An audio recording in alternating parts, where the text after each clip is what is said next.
மருந்தாகும் இறை புகழ்ச்சி.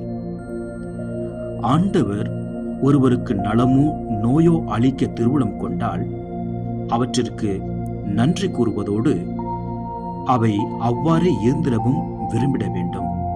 ஏனெனில் கடவுள் யாரை முடிவில்லா வாழ்விற்கு முன் குறித்துள்ளாரோ அவர்களை பலவிதத்தில் பயிற்றுவிக்கின்றார். இதற்கு மாறாக கலக்கமுற்று கடவுள் மீதும் சகோதரர் மீதும் சினம் கொன்று முறையிடுவது தீயவிடமிருந்து வரும் செயலாகும். அவர்கள் முற்றிலும் ஊனியல்புக்கு அடிமையாகி விடுகின்றார்கள். ஆரம்ப ஒழுங்கு 10. இன்றைய சிந்தனை.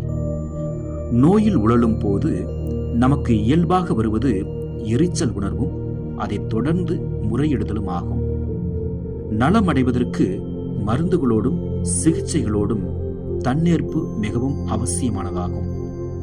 நமக்குள்ளாக ஒரு விதமான நன்றி உணர்வை வளர்த்துக் கொள்வது தன்னியற்பிற்கு பெரிதும் உதவுவதோடு துரிதமாக குணமடைவதற்கும் வழிவகுக்கும்.